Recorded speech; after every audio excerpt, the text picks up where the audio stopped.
de presentación. Muchas gracias, alumna. Le agradezco porque estoy con celular y tengo dificultades. Ya, doctor, no se preocupe.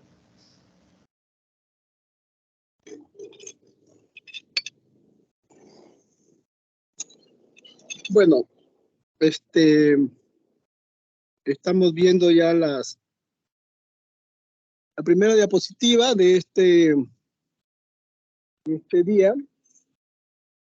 Y el encargo de hoy día era presentar el uso de la estadística en salud, la estadística de salud. La siguiente, por favor. Una presentación personal. Creo que ya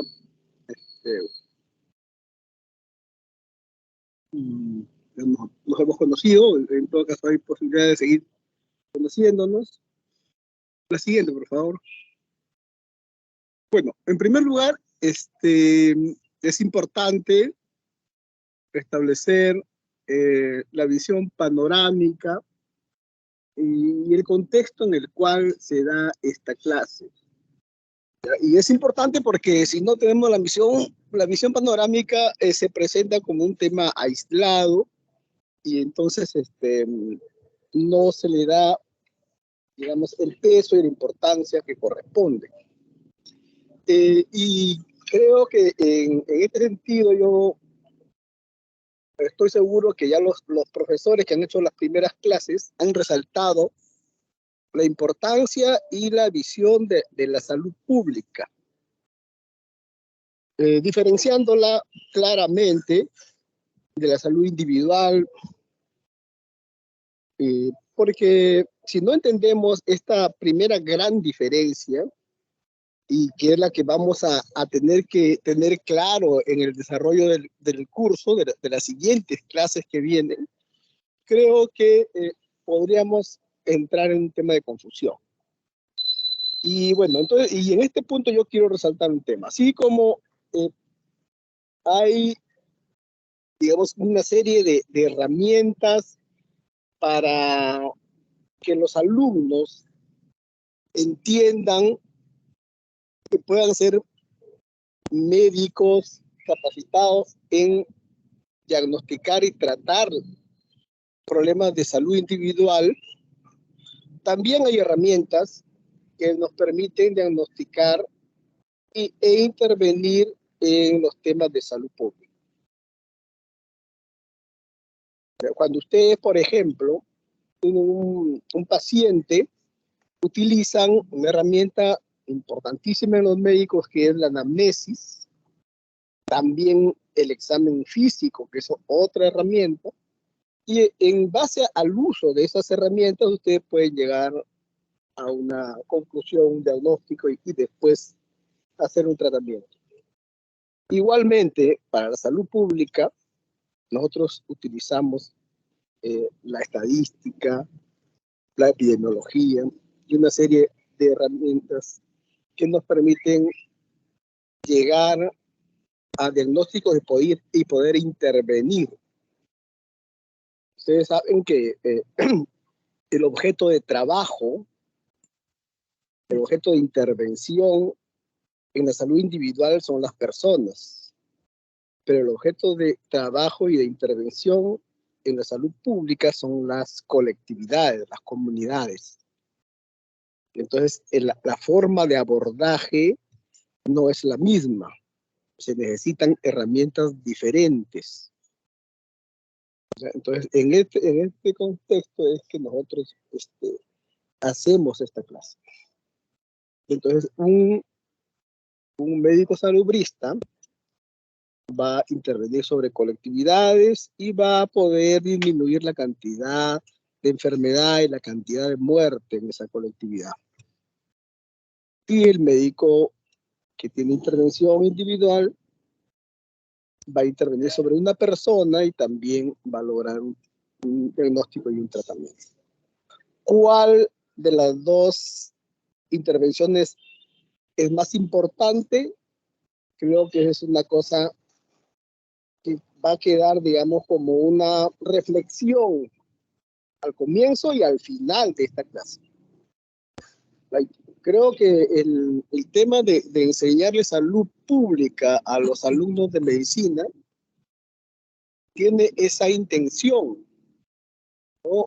Un poco modificar el chip convencional del estudiante de medicina. Y la idea de modificar el chip es darles, digamos, el peso que tiene la salud pública. Todos nosotros cuando hemos empezado a estudiar medicina, de repente queremos ser unos excelentes reumatólogos, excelentes cirujanos, ginecólogos, etc.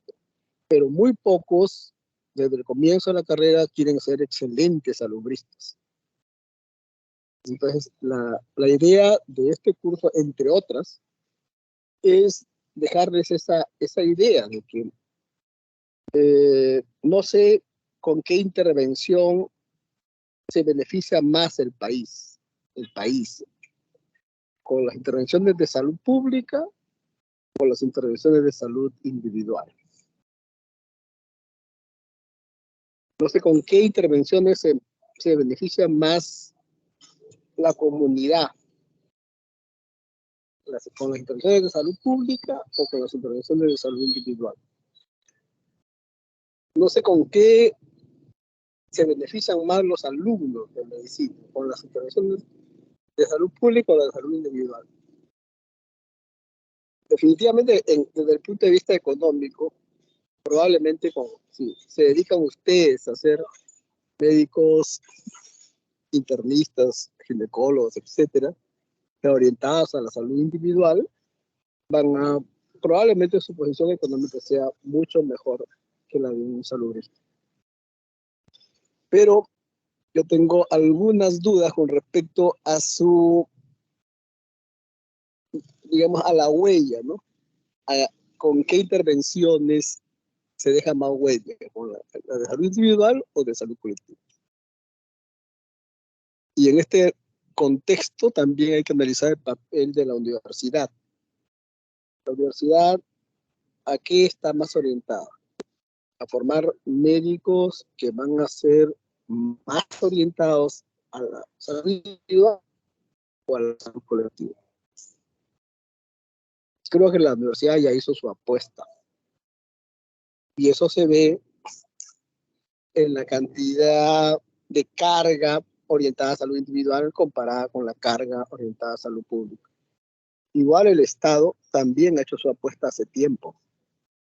Y eso se ve en la cantidad de dinero, de presupuesto orientado a la salud individual versus la salud colectiva.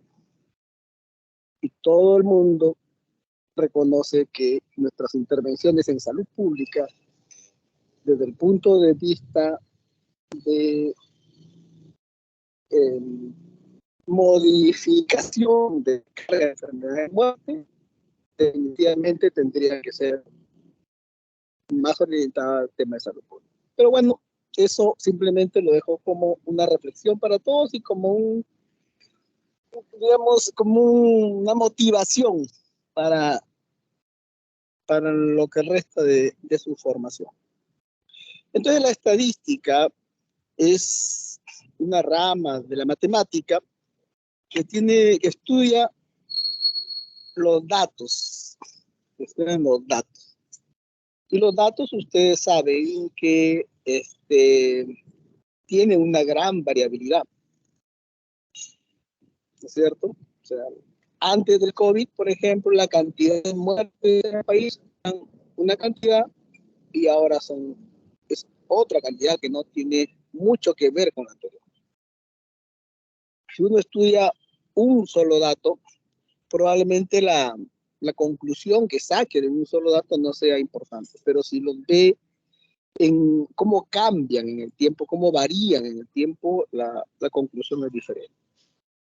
Igual, también la estadística nos ayuda a ver cómo se deben coleccionar o recoger los datos, cómo se deben organizar los mismos, y nos enseña también a analizarlos, a interpretarlos y a presentarlos de la forma más útil para las personas que van a usar esos datos que cuando son analizados se convierten en información. ¿Cuál es el objetivo entonces de esta clase? Es ver cuáles son las aplicaciones de la estadística en salud. Segundo, establecer la importancia de la información para obtener resultados y las características que debe tener la información. Tercero, reconocer las fuentes de dónde obtener la información. Y en cuarto lugar, resumir, asociar, comparar y analizar resultados obtenidos al aplicar los principios y conceptos de los métodos estadísticos en el campo de la salud. ¿Okay? Entonces, estos son los 4 objetivos de esta clase. En primer lugar, entonces, la siguiente, por favor, las aplicaciones de la estadística en la salud. La siguiente, por favor.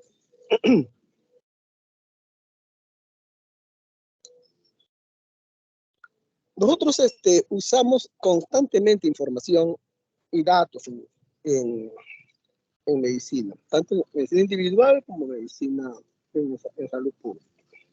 Entonces, por ejemplo, si uno quiere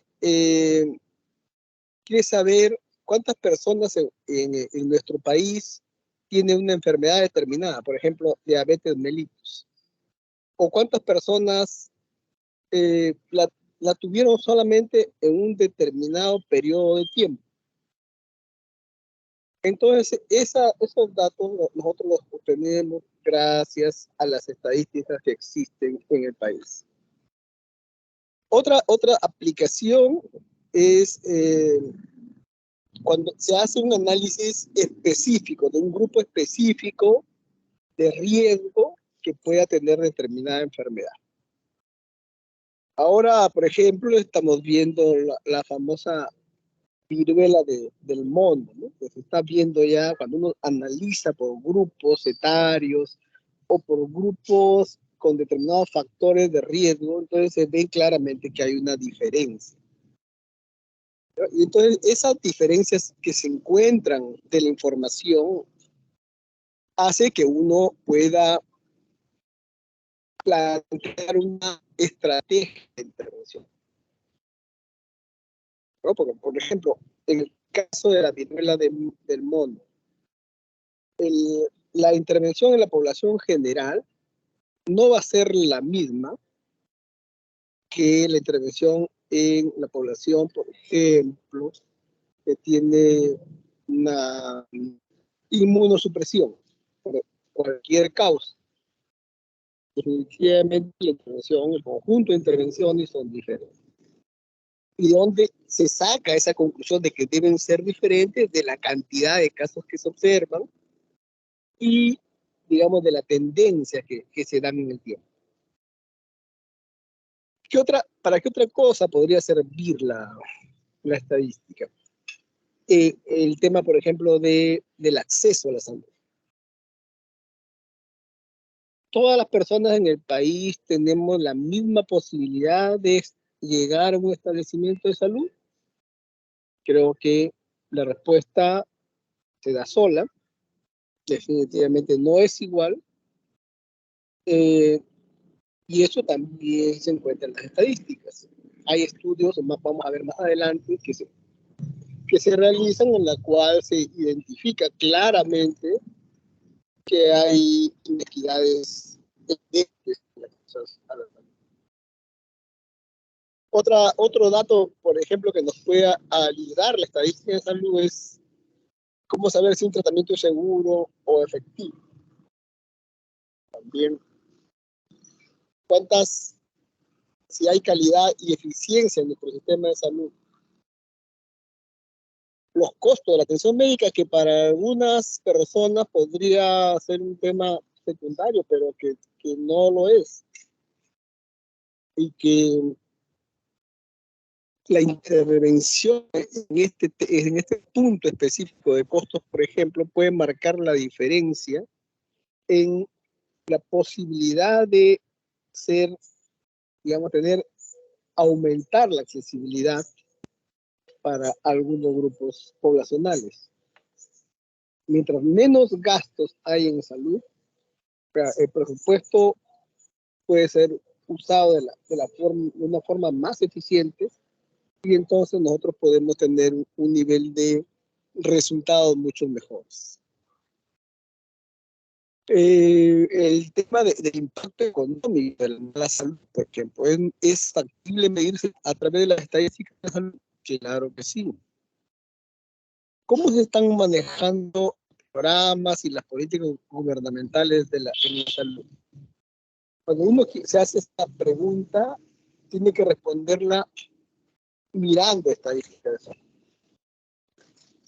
Y también para tomar algunas decisiones a futuro, ¿no? O las que se tomaron, que en algún momento fueron a futuro. Por ejemplo, la cantidad de vacunas que se compraron para intervenir en el COVID-19.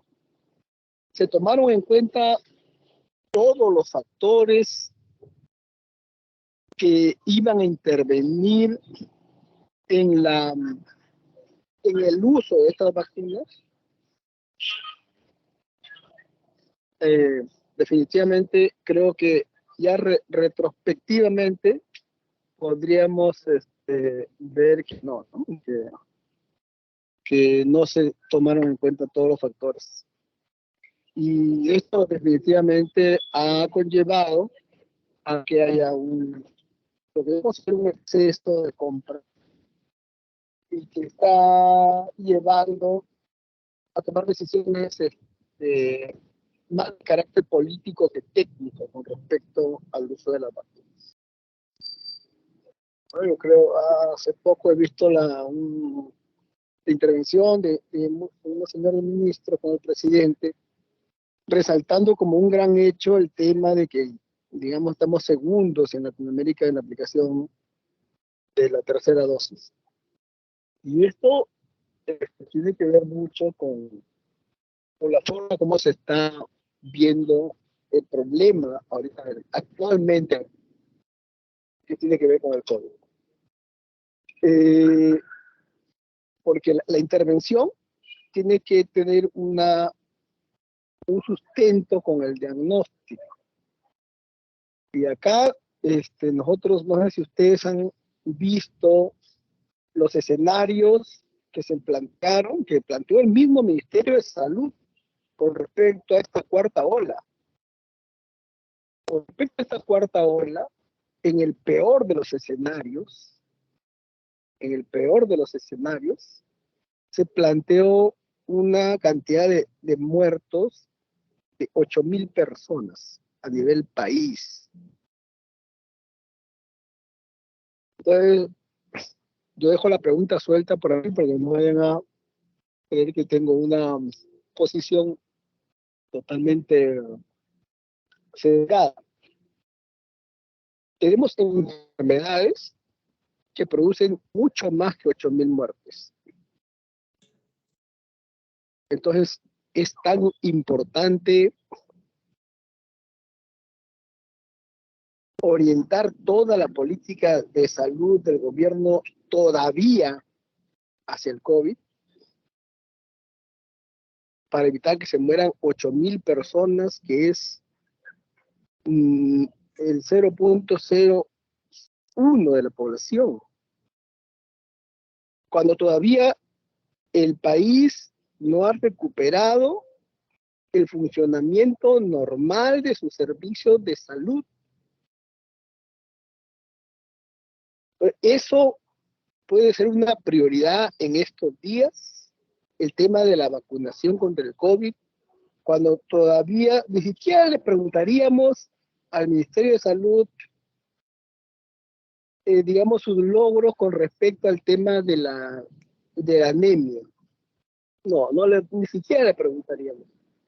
Simplemente le preguntaríamos si los programas, si la oferta de servicios para contrarrestar la anemia ya están antes de la epidemia. por lo menos en ese nivel deberíamos estar. Y no lo estamos. Y no lo estamos. Entonces yo creo que tendríamos que ser mucho más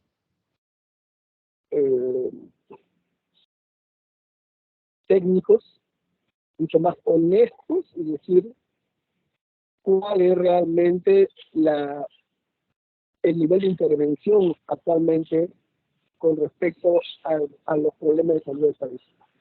Me parece personalmente, y con una posición muy personal, de que las intervenciones que se están haciendo son con mucha más carga política que todo. Es mi posición personal. La siguiente, por favor.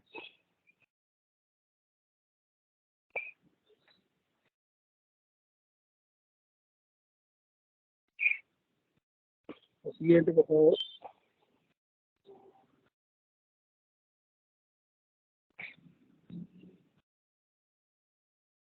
Entonces, estamos viendo la importancia de la información para la toma de decisiones, ¿no es cierto?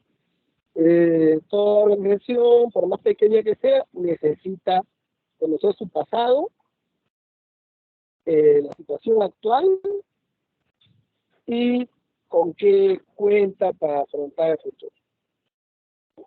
El que hace gestión necesita tener esa información, esos datos, para poder tomar decisiones bien sustentadas.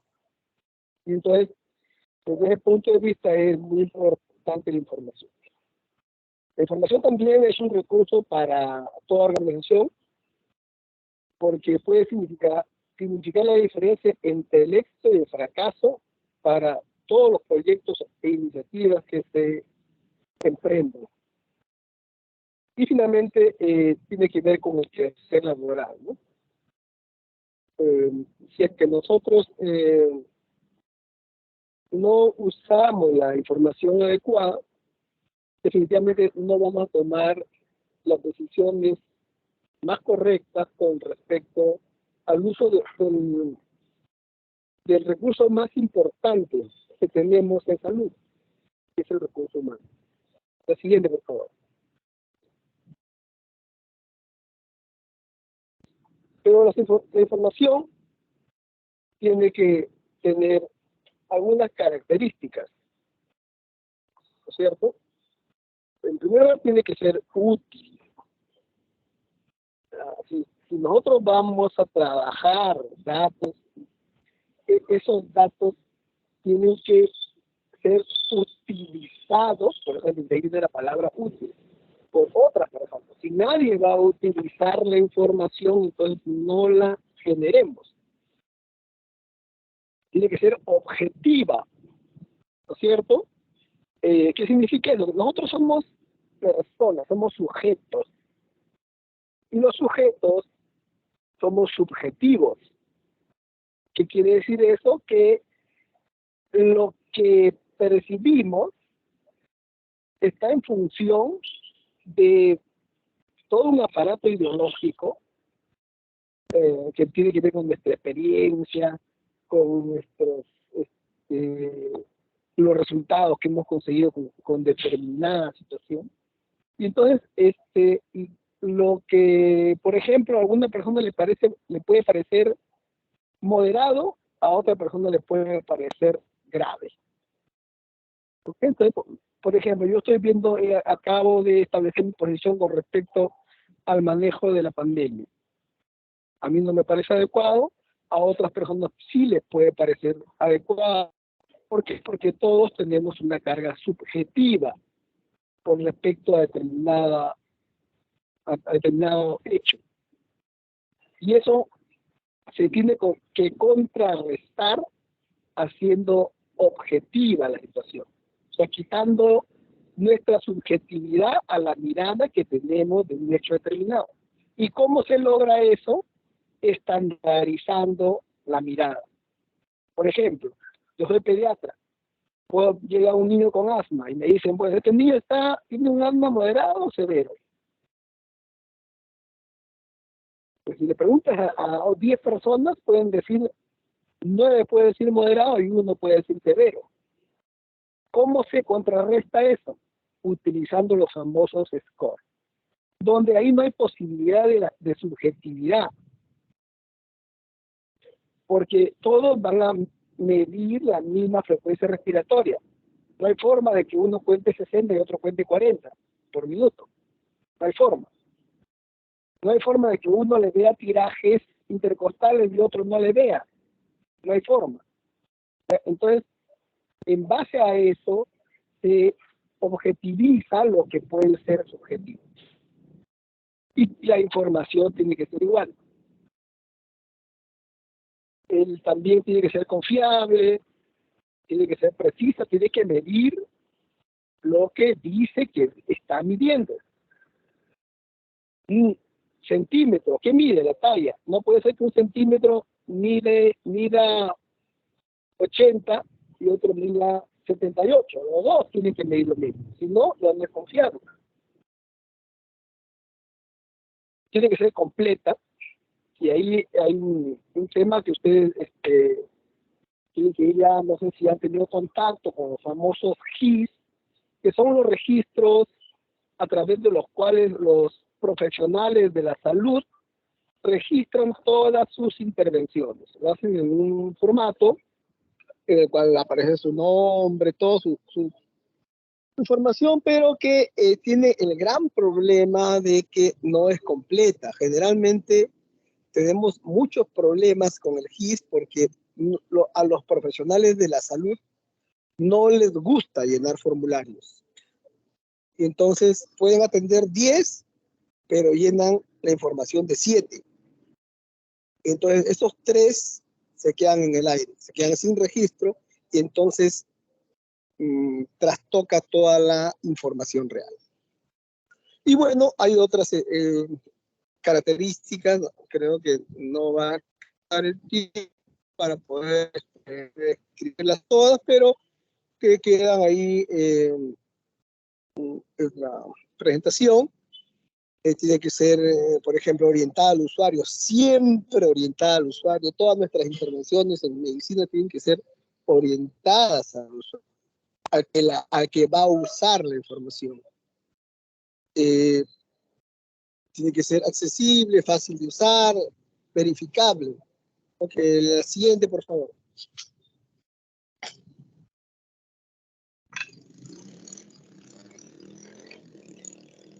¿Cuáles son las fuentes de información? Nosotros, por ejemplo, los salubristas, que nos hemos ido metiendo digamos, más en este tema, hemos ido encontrándonos con alguna información que normalmente en la carrera no las usan mucho. Por ejemplo, las cifras que nos da el Instituto Nacional de Estadísticas e Informática, que publica anualmente un catálogo donde están todas las publicaciones que ha hecho durante el año. Pero también hace una serie de publicaciones, por ejemplo, en el tema de la natalidad, mortalidad y nupcialidad, y otras estadísticas que van publicando y van actualizando periódicamente. La siguiente, por favor. El ENDES, por ejemplo, es una herramienta que las personas que estamos en salud tenemos que conocer. Y es una encuesta demográfica y de salud familiar. Es, digamos, a nivel de información, una de las más importantes a nivel de país. Y realiza esta encuesta por el INEI, ¿no es cierto? Siempre presentan sus resultados en un documento que está publicado y es accesible a cualquier ciudadano. Y esta encuesta se elabora generalmente en base a dos cuestionarios, ¿no? Uno tiene que ver con las condiciones del hogar y el otro cuestionario que tiene que ver con con los datos individuales de las personas. Entonces, estos dos datos se aplican a varios hogares. Generalmente la muestra es una muestra nacional y que en promedio es por encima de los 35.000 personas. Generalmente son mujeres que son encuestadas. La siguiente, por favor. Siguiente. Pero también el INEI publica el ENAO, ¿no? Que es la Encuesta Nacional de Hogares, que se viene realizando desde el año 1995 y que nos da información sobre indicadores que miden las condiciones de vida de los hogares peruanos. Entonces, esta encuesta nos presenta información muy importante sobre el tema de la pobreza en los hogares, si tienen condiciones adecuadas de vida, cómo ha ido evolucionando estos indicadores y ver si es que los programas sociales que tienen que ver con de intervención contra la pobreza están teniendo resultados o no. La siguiente, por favor.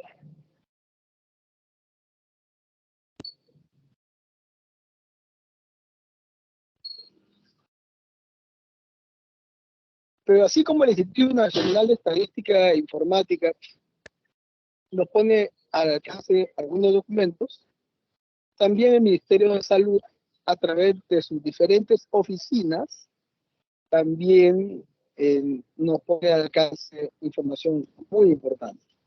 Una de ellas es, por ejemplo, este repositorio de salud de la Oficina de Estadística e Informática del Ministerio de Salud, que se llama el REUNIS, donde se puede encontrar información muy amplia del nivel de morbilidad, mortalidad, etcétera, y que se hace en base al GIS que les he mencionado.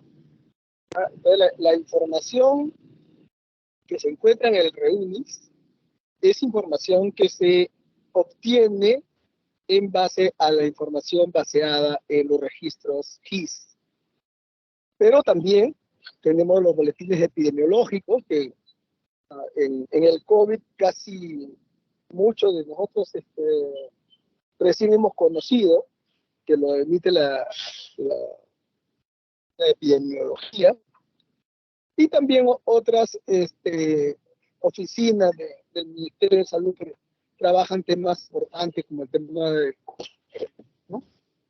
Y esa información está al alcance también de todas las personas. La siguiente, por favor.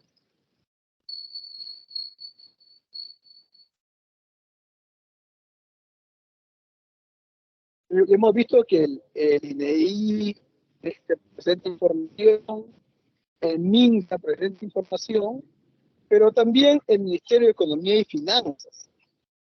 El Ministerio de Economía y Finanzas tiene una página que se llama la página amigable del Ministerio de Economía y Finanzas, en donde está toda la información de la ejecución del presupuesto en todas las actividades del Estado.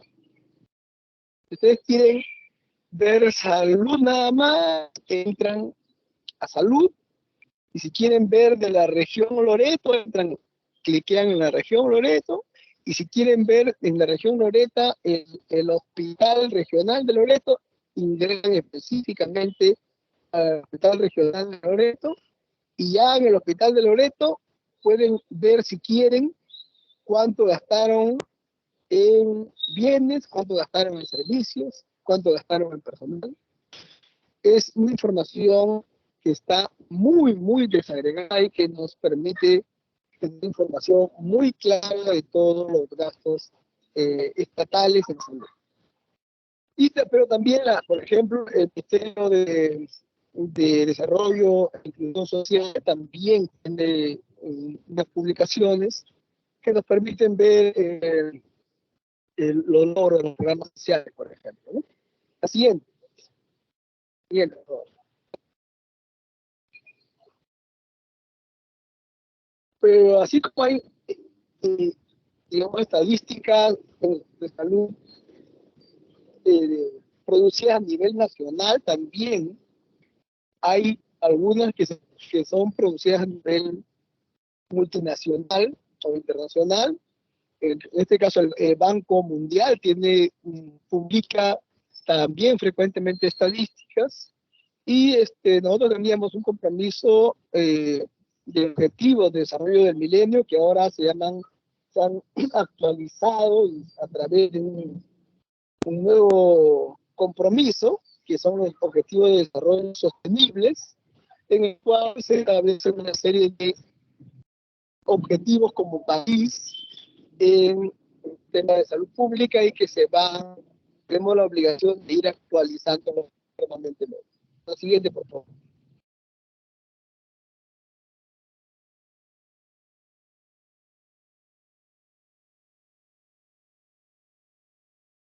Siguiente, por favor.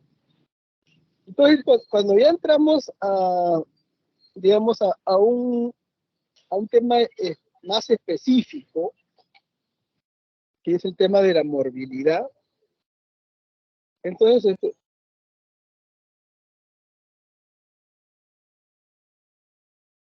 hola. Entonces ya podemos ver que el INEI, por ejemplo, tiene una información con respecto a la morbilidad que no es tan igual como en la que vemos ahora con la información que presenta el REUNIS, ¿no es cierto? Y eso debido a que, como les dije, cada uno utiliza una fuente de información diferente. No usan la misma fuente de información, entonces digamos, los números no les van a cuadrar tan exactamente. Les dije que REUNIS utiliza los GIS y el INEI utiliza eso y también otras fuentes de información, las encuestas, por ejemplo. ¿Okay? Entonces, pero podemos ver a nivel nacional que todavía en el país tiene como sus principales problemas de enfermedad o su principal carga de enfermedad en las enfermedades infecciosas. Y dentro de ellas, principalmente las infecciones de las vías respiratorias superiores, ¿no? Que son, digamos, la principal causa de enfermedad a nivel país.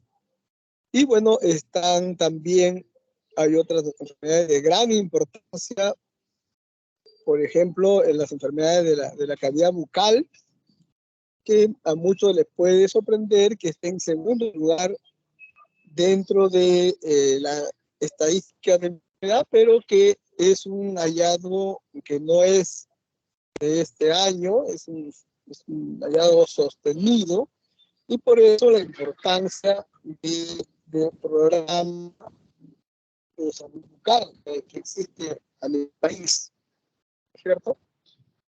Si es que este dato, por ejemplo, si cavidad bucal no estuviera en el segundo lugar, sino en el puesto 20, probablemente las intervenciones o el programa de salud oral no existiría o existiría dentro de otro programa. ¿Por qué? Porque su carga, su importancia en la salud pública no sería tan importante. ¿Ya? Entonces, esto lo pongo como un ejemplo para que vean cómo se aplica o cómo se obtienen las intervenciones a través de una información analizada. La siguiente, por favor.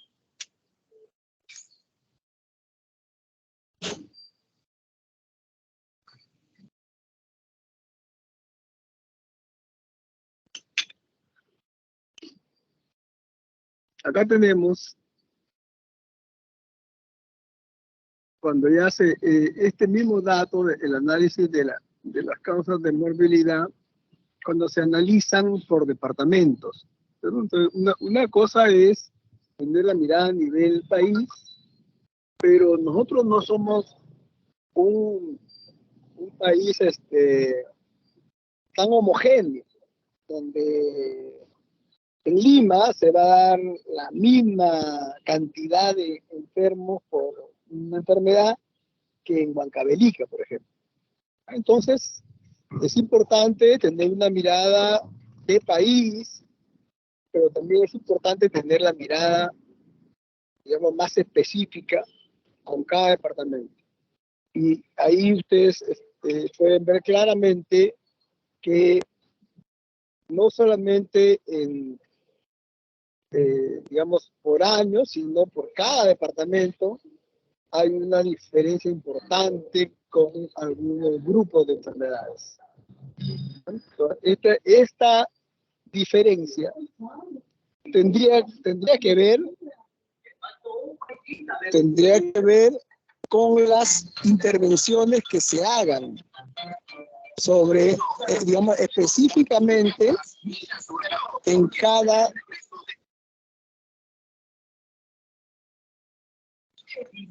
donde tendría que hacerse una diferenciación en cada departamento y de acuerdo a, digamos, a la carga específica que tiene cada enfermedad. ¿Cierto? No, nosotros no podemos, digamos, copiar al 100% todas las intervenciones que se hacen en un departamento y hacerlo igual en otro departamento. No se puede hacer porque son diferentes. Entonces, las intervenciones específicas también tienen que ser diferentes. La siguiente, por favor.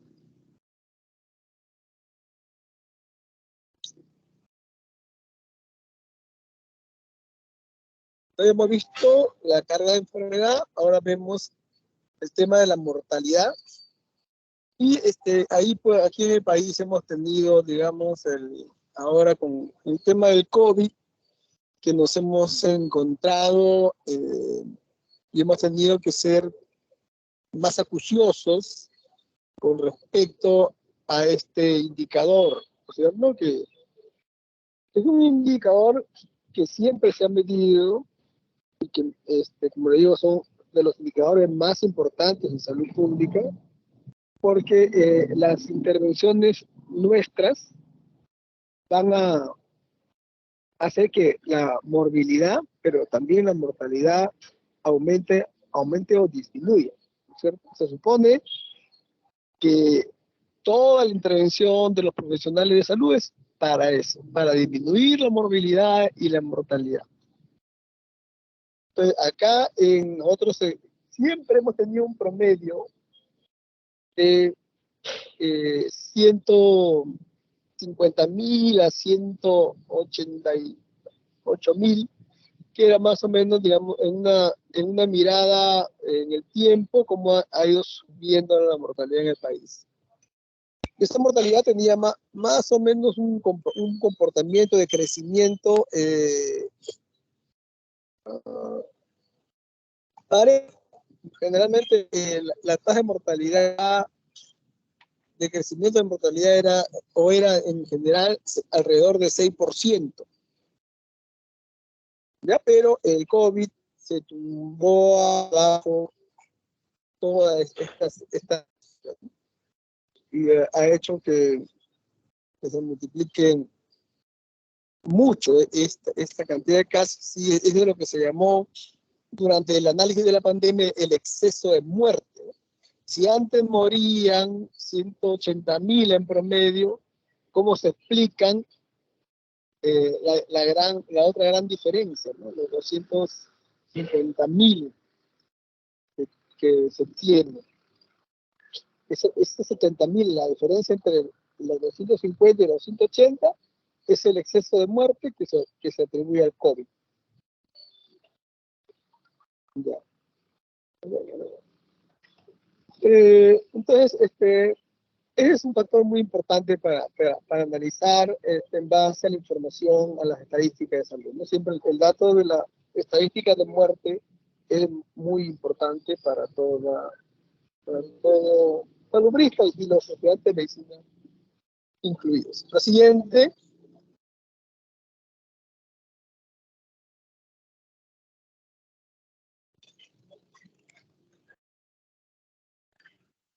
¿Cuáles son las principales causas de muerte en el país? Neumonía no especificada.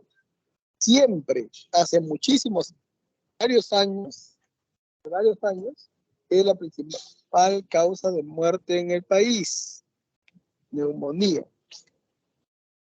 Y está bien distribuida. ¿Sí? Generalmente las causas de muerte por neumonía, poco más alrededor del 40% en Lima. Alrededor de 40% en niños. Antes del COVID. Después del COVID ha cambiado esto. ¿Ya? Entonces, todos estos datos de las causas de muerte en el país tienen que hacer que las intervenciones contra estas enfermedades sean más específicas, ¿no? Por ejemplo, si hay mucho infarto agudo del miocardio y que va escalando en su ubicación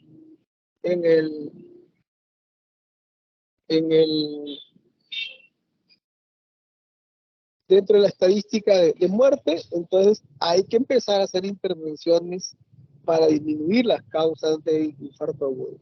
Igual el tema de los cánceres, ¿no? Justamente el tema de los cánceres ha empezado a ir escalando y las intervenciones también se han ido haciendo más específicas porque está aumentando la cantidad de cáncer en el país. Y otra causa importante de muerte son los accidentes de tránsito, que ahora también se han empezado a hacer, digamos, más intervenciones porque está escalando dentro de las causas de muerte en el país. La siguiente, por favor.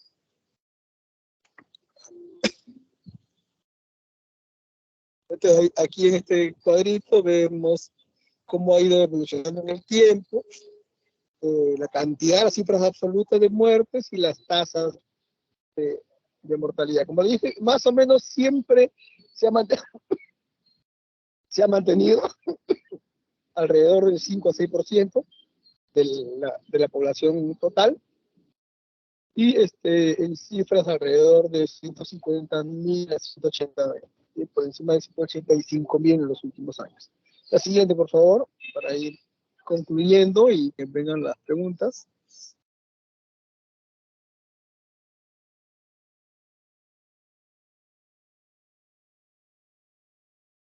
Y el otro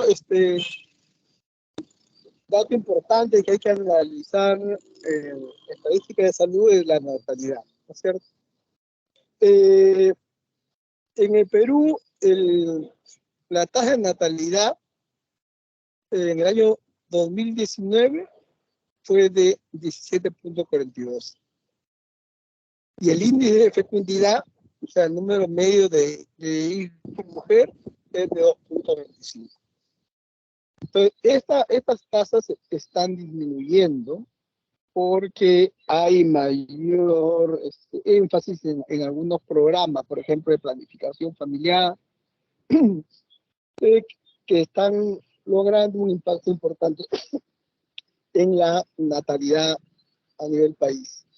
Pero la clase de hoy es básicamente para tomarlo como un indicador que se tiene y que, digamos, va modificándose en el tiempo en base a las intervenciones que se logran. La siguiente, por favor.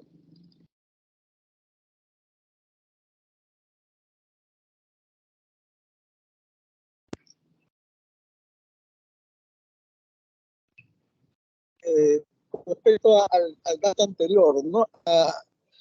Las políticas públicas, a las intervenciones con respecto a la natalidad varían.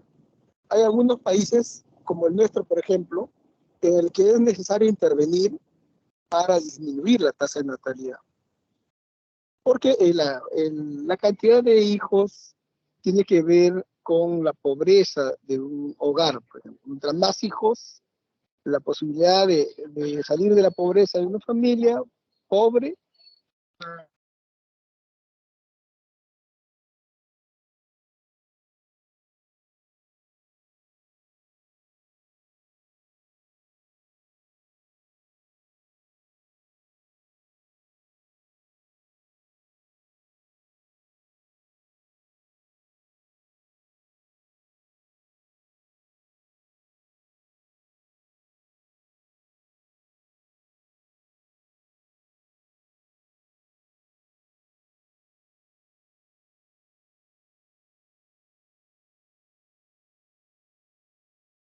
Hola, hola, aló. Sí, doctor, se le escucha. Okay. Sí se le escucha, doctor. Entonces, sí, pero si es un país, por ejemplo, con que la población está envejeciendo y que nacen muy pocos niños, entonces las intervenciones van a ser en sentido inverso, más bien incentivando la natalidad. ¿Ya? Entonces, ¿por qué cambia una intervención con respecto de la otra? Por la información que existe sobre cómo va yendo la tasa de natalidad. ¿Okay? Nosotros aquí en el país tenemos el certificado de nacido vivo, en donde se registra toda la información de todos los niños que nacen en el país. Y este certificado de nacido vivo nos permite tener información muy actualizada y muy rica sobre la cantidad de niños que nacen en nuestro país. Por ejemplo, la edad de la madre, ¿no? En base a esto tenemos cifras muy objetivas de la cantidad de embarazos adolescentes en el país. La siguiente, por favor. Creo que es la última.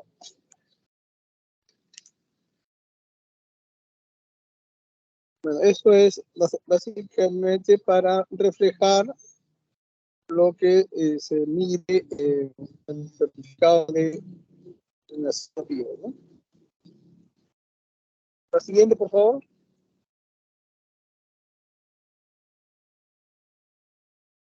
Y aquí están las tasas de natalidad en el país, en cifras absolutas. La tasa de natalidad que ha ido disminuyendo, como ven ustedes. En el 2018 era 17.69, ahora estamos en 17.42. Y las cifras actuales son todavía menores, están cercanas ya a 17,0. Listo, creo que esta es la última. Efectivamente. Bueno, ahora si tuvieran alguna pregunta o los docentes algún comentario, estamos aquí para resolver.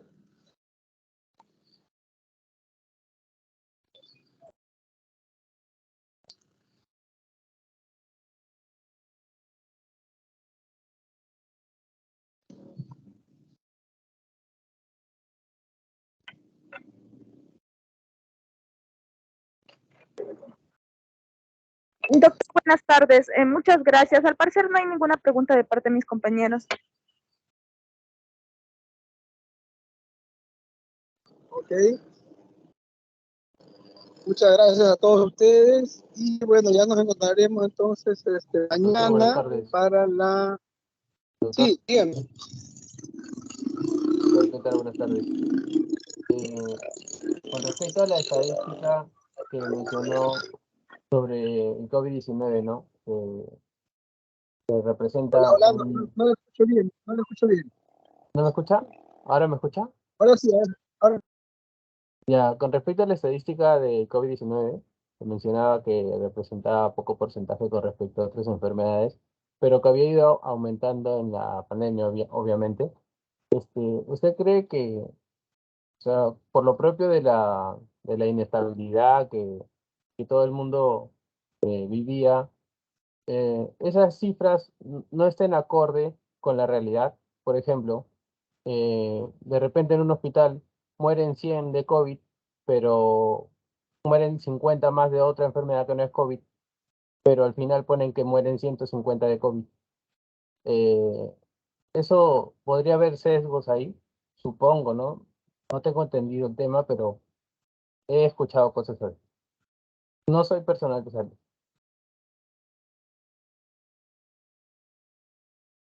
Gracias.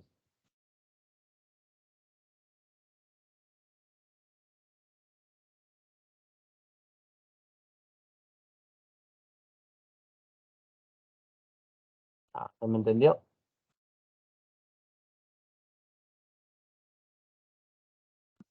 Hola, Hola. Con ¿me respecto escuchó, al doctor? COVID, Ok, sí, sí, le escuché. ok. Ya. Con respecto al COVID, ustedes saben que es una enfermedad nueva y ni siquiera tenía clasificador para registrarlo en el GIS. Tuvieron que crearse específicamente cuando vino la enfermedad. Entonces, hay solamente dos formas de registrarlo.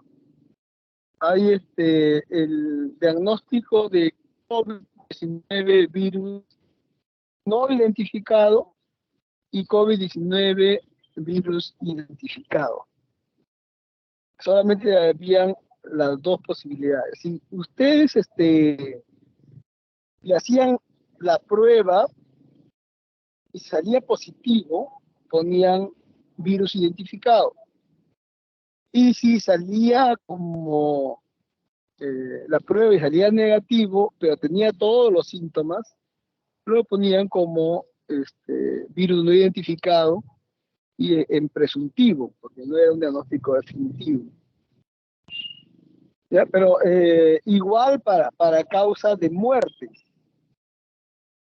Lo que pasa es que al principio de la pandemia, durante la época de Vizcarra, se trató de maquillar las cifras y no se presentaba toda la estadística que se tenía realmente. Y solamente se pasaban los virus identificados. Pero lamentablemente ustedes saben que no tuvimos ni pruebas suficientes ni pruebas muy confiables durante toda la pandemia.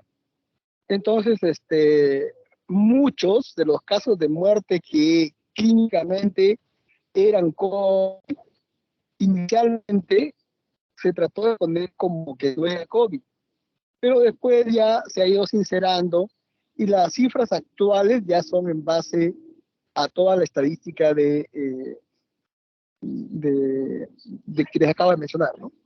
Tanto virus identificado como no identificado. Correcto, doctor, entiendo.